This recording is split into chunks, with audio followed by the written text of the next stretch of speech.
Hope Cook with Dermcast.live. Today we have Dr. John Barbieri. He's a dermatologist with Brigham Women's Hospital. He's also a researcher and has an acne clinic.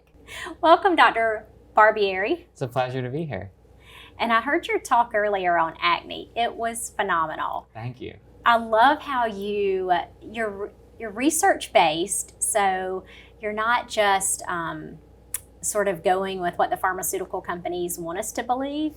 Most of your way of prescribing medicine seems to be research-based. Yeah, or evidence-based. Yes. I think it's important to show me the data, right? I want to see if I'm going to use a treatment and you say it's better at something, give me that ammunition. So when I'm seeing patients, I can say, you know what, like this works this often, it's this much better than something else, you're going to have half as much dryness, so that I actually can really make those claims with confidence, because ultimately, if we're not giving those outcomes to our patients, we're failing them. That's true. And we end up prescribing medications that are expensive. Yeah. And they may not be any better than generic medicines. We often talk about the dryness, irritation, different kinds of toxicities of medicines, but there's financial toxicity of the choices we make, whether it's lab testing that we do, prescriptions that we prescribe, other interventions, over-the-counter products that we tell patients to use. Often, we need to consider those in our shared decision-making with the patient, because that can be a huge impact on what they're ultimately able to do and whether they get better. For instance, in acne, patients often don't ever pick up their prescription. We sometimes don't think about this, but many of the prescriptions we write are never filled. And 70% of the time, the reason that happens is cost. Yeah, that's true. And, I had a lady tell me one time that the acne cream I prescribed worked really well for her daughter. And she said it was so worth getting that second job to pay for it. And I couldn't believe that she'd taken a second job to pay for this tube of acne medicine. Yeah. Right. Yeah, so you also talked a little bit about the cost of doing excessive blood work, with some of the systemic medicines like spironolactone or isotretinoin. Can you talk a little bit about why that may not be necessary? Yeah, so for spironolactone, which is the anti-androgen that we commonly use for treating patients with acne, because it's originally a blood pressure medicine, a potassium-sparing diuretic, it can in theory raise patients' potassium, so that's something we worry about. But when we really drill down in the data, what we see is that among young, healthy women being treated for acne, it doesn't seem like hyperkalemia, high potassium is really an issue. If that's the case, there's not very much usefulness to checking a lab if it's not going to help us guide dosing or change our management or catch side effects. So especially among young, healthy women, under 30 to 45 years of age who aren't on other medications or don't have other health problems that might increase their risk, there's not a lot of utility to doing that. But even though that's the case, about 40 to 60% of patients treated with spironolactone are getting potassium checked routinely. And so that's an opportunity for us to improve our practices to align with the evidence and to save our patients money and pain and fear of getting blood draws. And we see a similar story with isotretinoin, where we're worried about hypertriglyceridemia and potential for pancreatitis. We're worried about LFTs and liver injury, and we're worried about blood counts. And again, when we drill down the data, there are no issues with blood counts, and repeatedly study after study show there's no point in doing that. So there's no need to check a CBC or platelets or white blood cell count. And when we look at triglycerides, abnormalities are very rare, and they tend to happen early in therapy. So if you check a triglycerides at baseline and around peak dose, and they're doing fine, they're going to most likely continue to do fine. We don't need to check it every month repeatedly. The same really goes for LFTs too. So much easier for patients too. Yeah, I have patients who come into my office and they say, I'm isotretinoin, that sounds great, but isn't that really scary because we've got to do all this blood work? Like, to them, the blood work equals it's dangerous. Right, they think we have to monitor my liver while I'm on it. Yeah, and that if we're monitoring it must mean that my liver's going to get something bad. And actually, I'm not even sure we really have much evidence that patients get like real true liver injury as opposed to just mildly elevated LFTs. Yeah, I completely agree with that. I've started doing it twice while they're on their therapy. I also wanted to talk about the latest research in diet. Does that play a role in acne?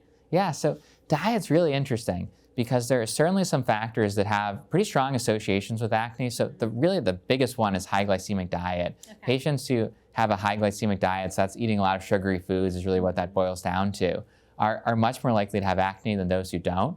And additionally, if you do a trial where you have people take a high glycemic diet or a low glycemic diet, the people on the low glycemic diet, their acne actually gets better. So in a trial setting, it works as a treatment for acne. And hey, like less sugary foods, low glycemic diet, that's probably just like kind of healthy thing to do anyway. Yeah. So to me, that's a simple dietary recommendation that has some good overall health implications as well.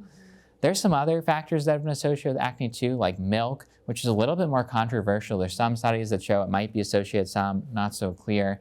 And it's definitely not a big factor. Like when you look at the odds ratios, like how much more likely are you to have acne if you consume certain kinds of milk versus not, they're not big effect sizes. So not going to knock out severe cystic. Yeah, if you're showing up and you need isotretinoin, like changing your diet is probably not going to make you get better enough. But definitely there are things that can help. Certainly, like if there are things that aren't big changes for a patient, if there are things they might want to do otherwise, that's fine. The other one that does actually sometimes come up and can make a big difference is whey. So sometimes you'll see people, they're taking a lot of whey protein for bodybuilding or just as part of their routine. And whey protein can be associated with having acne. And there are some pretty compelling case reports where people have been taking large quantities of whey protein, from shakes and things like that, who stop it and their acne gets a lot better. So that's something just to keep in our minds, especially if you're seeing someone who does a lot of athletic work or bodybuilding and might be using whey protein. If they switch that to a different protein source, that can help their acne. Yeah, that is interesting. I haven't thought about the whey. Yeah. I'll have teenagers who are consuming huge amounts of soda and sweet tea, right? But then their parents say, don't you just have a medicine you can put them on? And so it's about education, I guess. Yeah, there's an opportunity to use those in conjunction with the other treatment approaches we use for our patients with acne. Mm-hmm. I also liked how you said you put your patients on isotretinoin or you offer them the omega-3, like a 1 gram a day. Is that the dose? Yeah, so in patients who are taking isotretinoin, like our number one side effects is like dry skin. People get dry lips, dry eyes. Sometimes they get that retinoid dermatitis on the arm. So it's a number one problem we run into side effect-wise. And there are randomized trials that show taking a gram a day of omega-3s, there's 2 of these trials now, among patients being treated with isotretinoin, decreases these side effects by half. So that's a big difference for our patients. It also decreases their high triglycerides, which makes us all have an easier time with that blood work that we're doing to make sure that they're not getting their triglycerides too high on isotretinoin. So that's a really simple thing that I think we can do. It's pretty low risk, it's inexpensive, and it really seems to work. The other thing that I'll sometimes use is actually an antihistamine. And this data is a little bit more mixed, but there are a couple of studies, actually trials, where they have people take isotretinoin and a non-sedating antihistamine like loratadine or cetirizine with the isotretinoin. And in those studies, patients actually, their acne lesions clear a little bit faster. Really? And they have less side effects. And unfortunately, these studies are short. They're only a couple months long. And we use isotretinoin, of course, as 5 or 6 months, 7 months, not 3 months. Right. And so what I don't know is, are they less likely to relapse? Do they get done faster, right? Because that would be really helpful information. We just don't have that data. Yeah. But it's an interesting, another really simple, low-risk adjunctive treatment that we can add to isotretinoin to try to make it more tolerable and work better. And they didn't see increase in dry eyes or nosebleeds or anything like that? No, those things are actually a little bit better. People had less skin irritation and redness, and their acne lesions, their pimples got better faster. That's what really surprises me. And I wonder if some of it's just the antihistamine kind of suppressing some inflammation, just making things look better. But nevertheless, it's a pretty low-risk thing to think about as another thing that we can try for our patients. Yes. And the old school prescribing oral antibiotics for acne patients.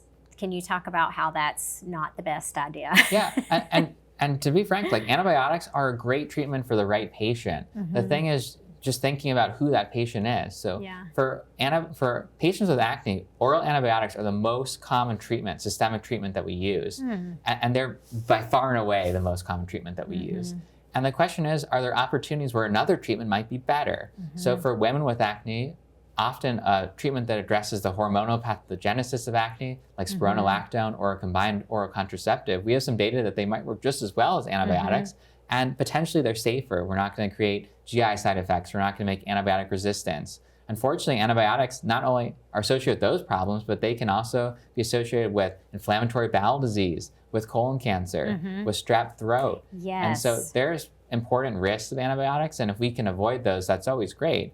And the same thing with isotretinoin. There are probably patients who we kind of know that that's where they're going to end up. And if we had a crystal ball and we're like, showed it to the patient, like, hey, in a year, you're going to be on isotretinoin, I think they'd want to do it. They wouldn't want to do a year of antibiotics and then isotretinoin. Because it actually, isotretinoin, like when you're done with that, your acne has a period of durable remission. That's a huge benefit of doing that.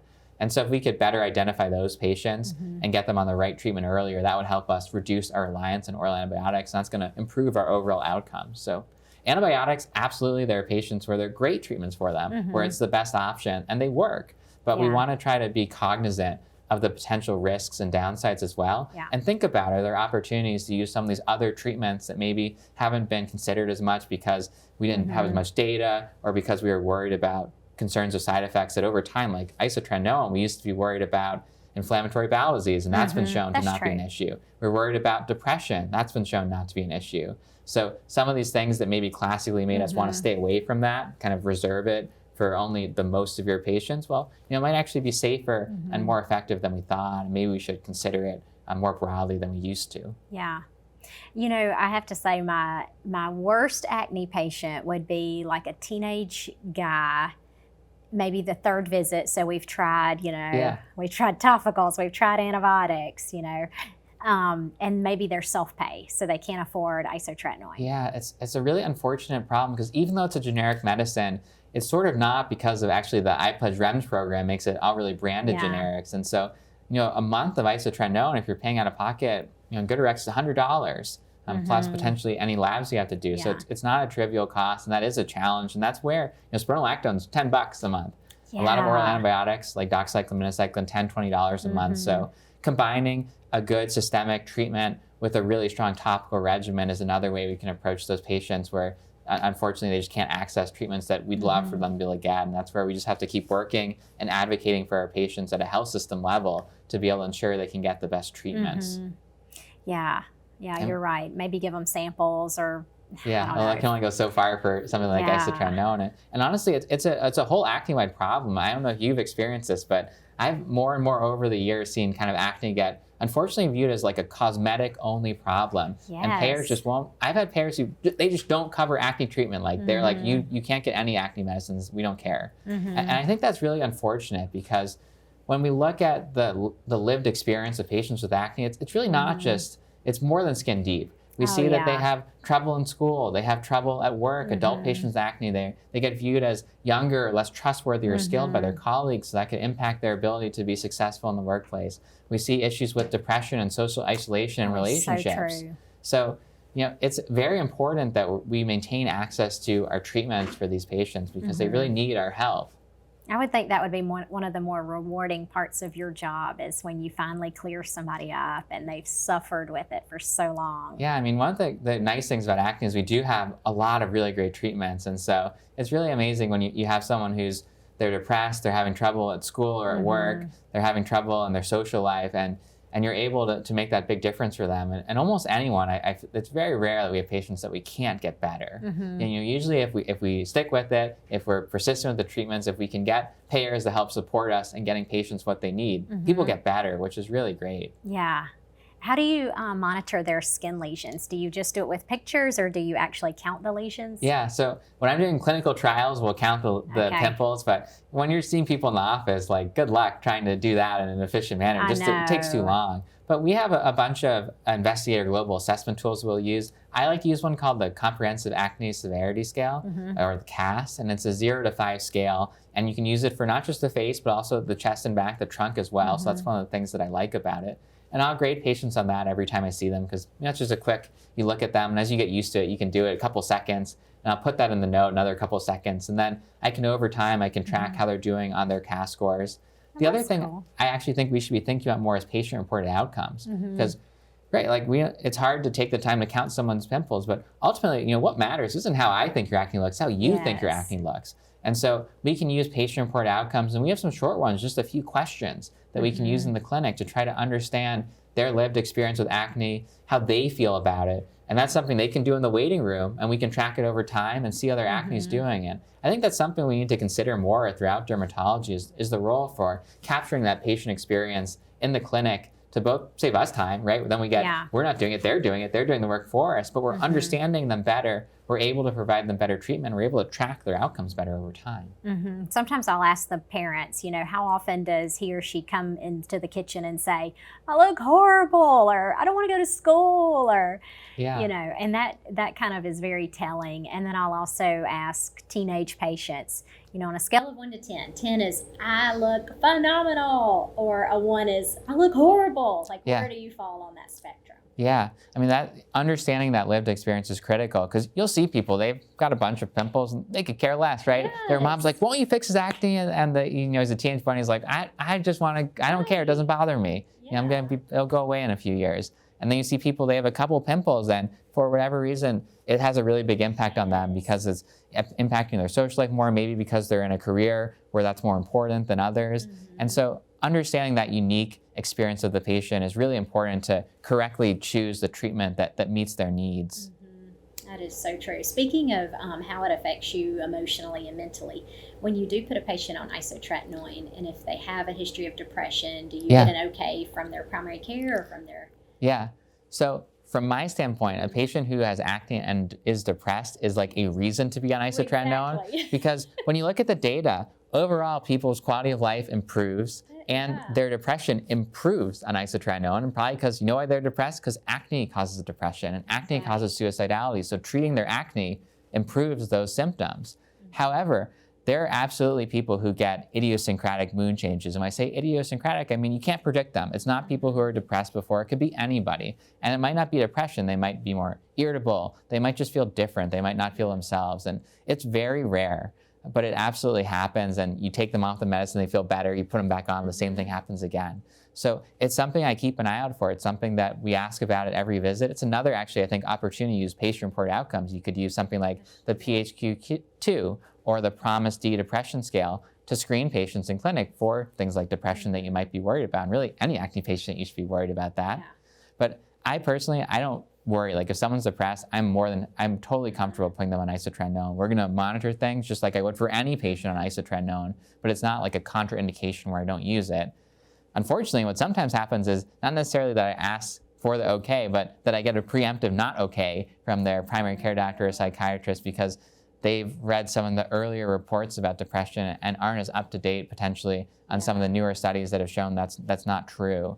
And that can be challenging where you just can't, no matter, you talk to them on the phone, you try to convince them, but they just won't budge. And then the patient's hearing different things from different people, and that's always, how do they know who's right? So I've had that happen. That can be really challenging where someone, you just can't clear them. You're trying your best with antibiotics, spironolactone, good topical regimen, you're trying to do everything you can. And really isotretinoin is the only thing that's gonna be strong enough to do the trick, but you can't get it to them because they're scared. Yeah, that is a hard case. Yeah. Last question, N-acetylcysteine, do you ever use that for pickers? Yeah. It's a great question. There's so little data about it. It's something that you see people trying for a bunch of different kinds of, hair, other kinds of issues where people have some behavioral component that's contributing to their skin problem, whether it's conscious or subconscious. It's something I don't personally use that much because I just haven't seen it work that well in my experience. I don't think the evidence is that strong. I mean, in my mind, if someone's picking their acne, the best way to fix that is just make them not have acne to pick. So I tend to go that route, at least for acne, but I've definitely tried N-acetylcysteine in other things like trichotillomatosis and other situations. But for acne, my solution to that is just fix your acne and that will fix that problem. That's fair.